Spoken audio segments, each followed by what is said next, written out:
Well, hello guys.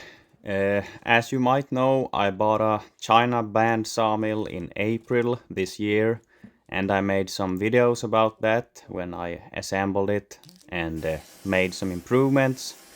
I built a table extension and I installed it in this place you see now. In this video I'm going to show how it went when I started milling. Got the whole operation going and tried to figure out how to handle the saw, what mistakes to avoid and what to keep in mind for an efficient cut. It's pretty common to see pros on YouTube where everything looks great, but well, in this video I'm going to show something that I now feel ashamed of when I look back. It didn't go well at all. I did a lot wrong and everything took a long time. I really don't like seeing this now, but it's important to show because it helps others to understand the process. When I started to mill, I kept hearing something all the time that sounded like the belt was slipping. That's why I was cutting quite slowly here. Plus, I didn't know from the start how much I could push on the saw. But over time I made several adjustments to the saw blade, the guide bearings and the direction of the wheels. And I started to get everything to run well. The saw began to operate more smoothly and that slipping sound disappeared. I became more confident to cut.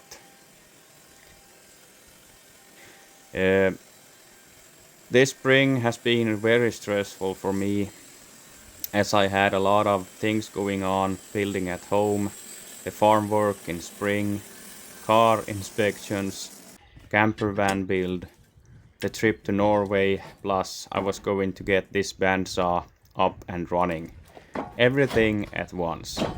It got really stressful.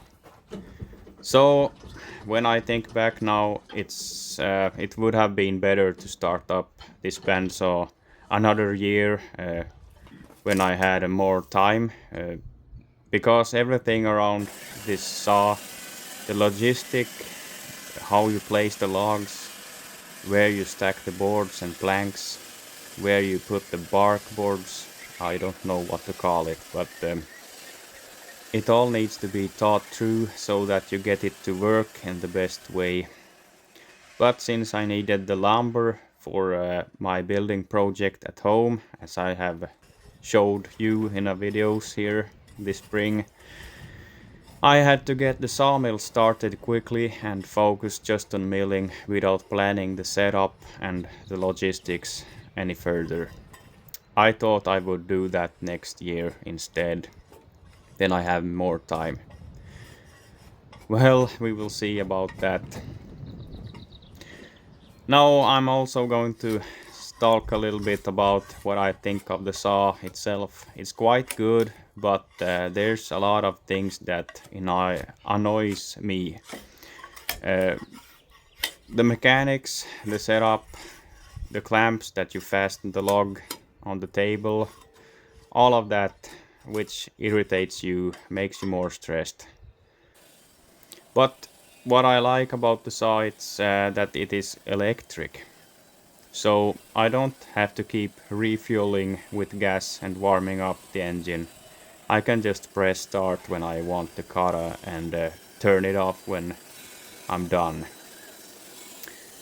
No problem with that, and it seems that the 5.5 kilowatt motor has been enough. So yeah, and as you saw, I built a holder for the power cable up on the wall. That holder has been working really well. The cable hasn't been a problem, and really satisfied with that. Yeah, and I have been using this green half-done tractor trailer thing that I haven't got my hands on yet, but I might as well use it as a lumber trailer for now, before I have time with it. I'm sawing this 8-inch planks, but the belt started slipping, so I need to tighten it. So that belt is running everything, and then you have a loose belt here just to get the saw blade to stay and grab, I think. But everything here is new for me, so I'm just figuring out here everything. And the roof I built over the bandsaw, that is really good, because then I can just leave it and I don't have to worry about rain on the motor and the bearings and such. I can just leave the saw there when I have to do other things.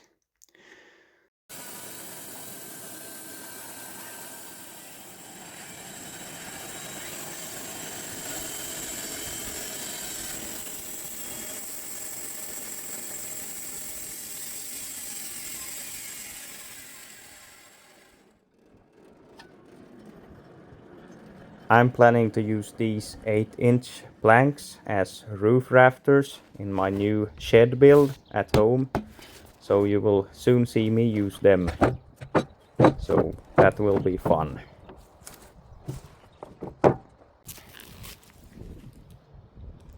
Guys, some fun fact is that I have already destroyed 3 saw blades by sawing into some metal.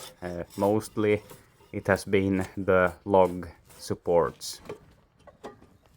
Time to plan what to cut out of this log, and I need to lift it in the thinner end, and the log lift is working really great.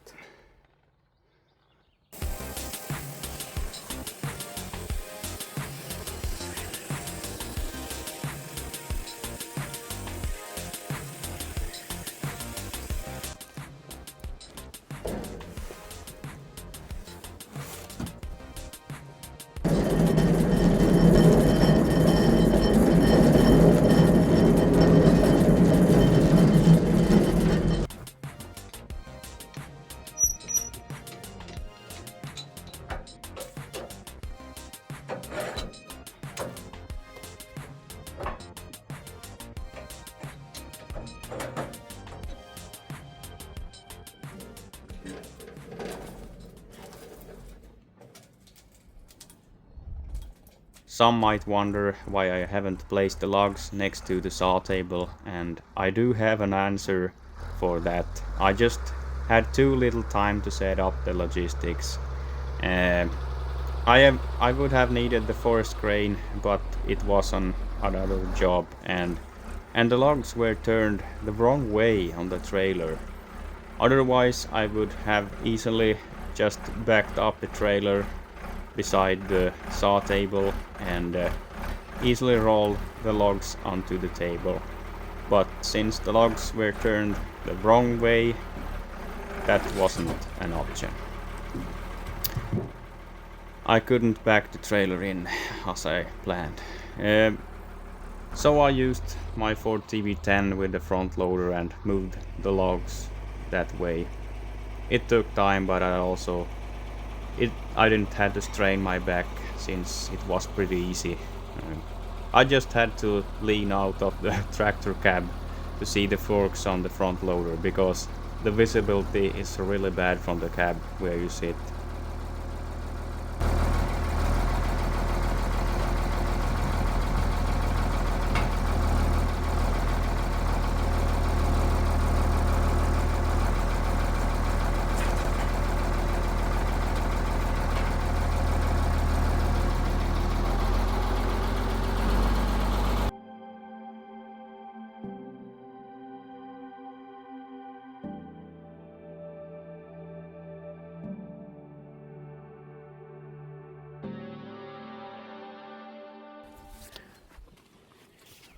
Well, I'm starting to be satisfied with the work, because first it was all about learning and to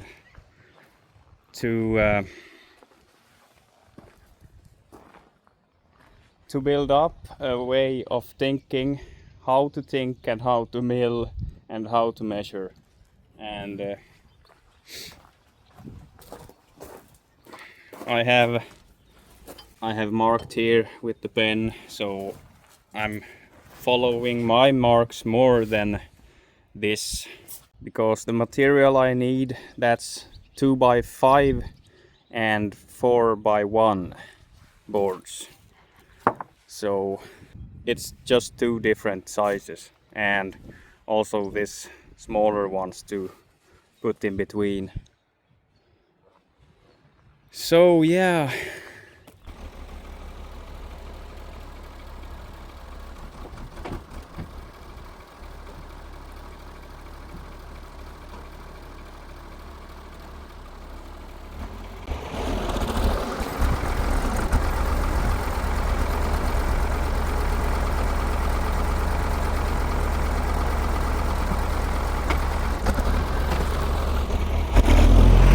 many of the logs that we harvested this winter, they have got some damage to them since it was really windy in December. So here you can see the first cut with the saw, and then this happens. So, but it usually has been the first cut that is like that, and then the rest is okay. So many things that's interesting here. Well, 5,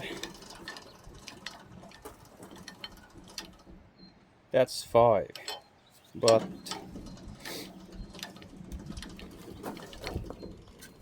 that's 4. Yeah. Yes.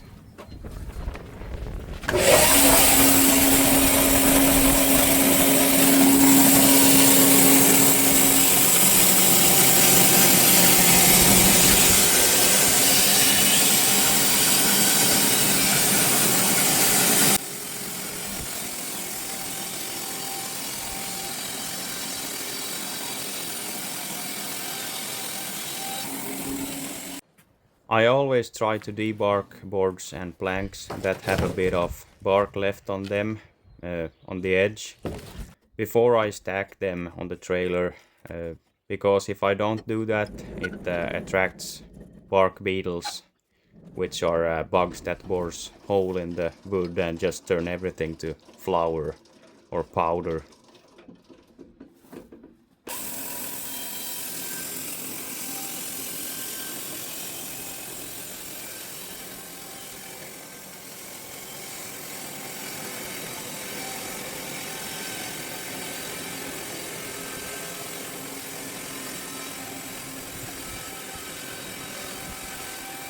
Now, after I have been milling for a couple months in small steps, when I have had time in between, I have now become a little better on it, and I'm sawing a little faster. I know what the saw can handle, and I know how to place the logs on the saw table. I know how much I need to lift the thinner end of the log to get a straight cut. And I also remember to take the log down again, so I will be milling a carrot or a cone shape cant. I also know how to calculate the cuts better now, but I'm sure I will get even better with time. Guys, one thing I have learned now, it's to do a second job while cutting the cant. So while milling the cant, I'm also edging the boards that I have there. So when milling the cant, I can just put live edge boards up against it, and then I can get 4x1 boards at the same time. So then I'm getting boards like this. So you're just gonna learn some tips and tricks. I think it's gonna take a season for me to learn to operate this saw in a efficient way and learn every type of skill and yeah, to operate a bandsaw like this, that takes time to learn and learning by doing. You can't just watch videos and that, but that's also helpful, but you have to dig into every problem and set up here, so then you will learn. But yeah, all in all, I'm pretty satisfied with the situation here now.